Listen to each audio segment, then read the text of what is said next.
پہلا حملہ 18 اکتوبر کو ہوتا ہے، پھر دوسرے حملے میں وہ شہید ہو جاتی ہیں. پھر اسی طرح اگر آپ بلوچستان کے کانٹیکسٹ میں دیکھیں تو 2013 کے الیکشنز میں نواب ثناء اللہ زہری پہ اٹیک ہوتا ہے، اس میں ان کے بچے شہید ہو جاتے ہیں.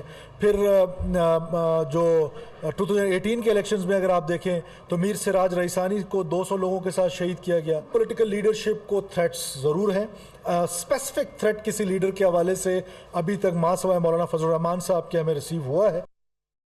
تو دوسری جانب پاکستان مسلم لیگ نون کے رہنما رانا ثناء اللہ کہتے ہیں کہ دہشت گردی کی وجہ سے انتخابات کو ملتوی نہیں کیا جا سکتا. نگران حکومت کی ذمہ داری ہے کہ وہ دہشت گردی کا خاتمہ کرے. دہشت گردی کے خطرات پہلے بھی تھے. ان کی جانب سے مزید کہا گیا ہے کہ اگر الیکشن شیڈیول کا اعلان 15 یا 16 دسمبر تک ہو جائے تو یہ بہتر ہے.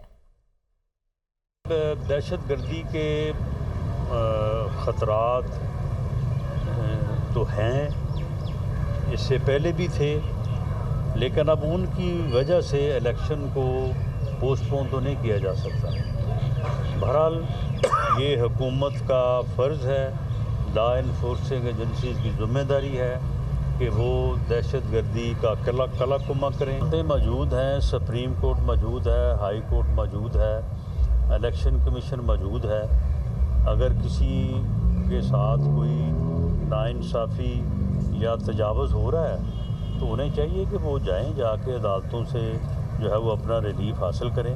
اب اگر ایک آدمی نے کوئی جرم کیا ہے اور اس جرم کے اوپر اس کو پروسیکیوٹ کیا جا رہا ہے یا اس کے خلاف کوئی مقدمہ درج ہے اور اس مقدمے میں کسی کو گرفتار کیا جا رہا ہے تو اس کے اوپر واویلا مچانا کہ جی ہمیں لیول پلینگ فیلڈ نہیں دی جا رہی، اس کا تو جو ہے وہ کوئی جواز نہیں بنتا. باقی بلاول بھٹو زرداری صاحب جو ہے وہ جو کہہ رہے ہیں کہ میں فلاں کی سیاست بھی نہیں کرتا، فلاں کی بھی نہیں کرتا، تو اس سے پہلے جو ہوتا رہا وہ ساری دنیا کو معلوم ہے.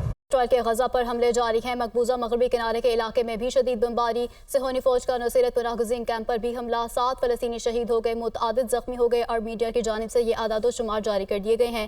اسرائیلی فوج کے جبالیہ دیر البلاح کے اطراف میں بھی شدید بمباری کی گئی ہے، جبکہ اسرائیلی فوج کے تازہ حملوں میں 350 سے زائد فلسطینی اب تک شہید ہو چکے ہیں. تو دوسری جانب القسام بریگیڈ کا متعدد اسرائیلی کمانڈوز کو ہلاک اور زخمی کرنے کا دعویٰ بھی سامنے آیا ہے. اسرائیلی قیدیوں تک پہنچنے کی اسرائیلی فوجوں کی کوشش کو ناکام بنا دیا گیا ہے. ترجمان القسام بریگیڈ کی جانب سے یہ کہا گیا ہے کہ ہمارے حملوں میں متعدد اسرائیلی کمانڈو ہلاک اور زخمی ہوئے ہیں.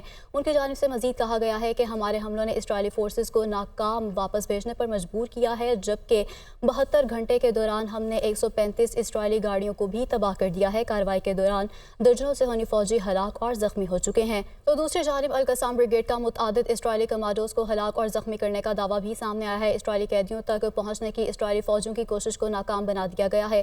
ترجمان القسام بریگیڈ کی جانب سے یہ کہا گیا ہے کہ ہمارے حملوں میں متعدد اسرائیلی کمانڈو ہلاک اور زخمی ہوئے ہیں. ان کی جانب سے مزید کہا گیا ہے کہ ہمارے حملوں نے اسرائیلی فورسز کو ناکام واپس بھیجنے پر مجبور کیا ہے، جبکہ 72 گھنٹے کے دوران ہم نے 135 اسرائیلی گاڑیوں کو بھی تباہ کر دیا ہے. کارروائی کے دوران درجنوں صہیونی فوجی ہلاک اور زخمی ہو چکے ہیں. اقوام متحدہ کی جنرل اسمبلی میں فلسطینیوں کے حق میں 5 قراردادیں منظور کر لی گئیں. حزب اللہ کے میزائل حملے پر اسرائیلی وزیر اعظم نے بیروت کو غزہ بنانے کی دھمکی دے دی ہے. غزہ جنگ کے لیے متعدد ممالک سے اسرائیل کو 1000 ٹن گولہ بارود ملنے کی تصدیق بھی ہو گئی.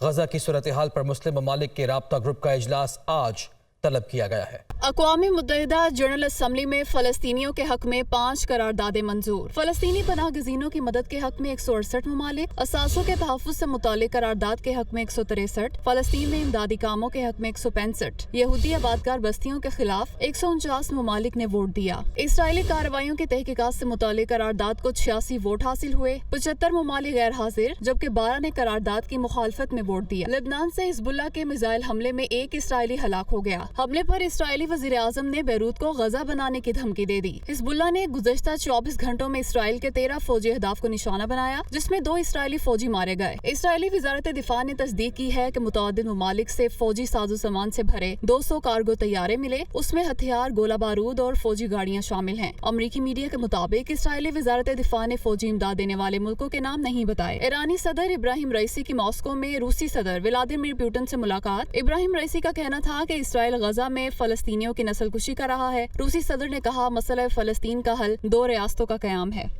خبریں اور اپڈیٹس آپ جان چکے ہیں اور اسی کے ساتھ نیوز بلیٹن سے اب تک کے لیے اتنا ہی.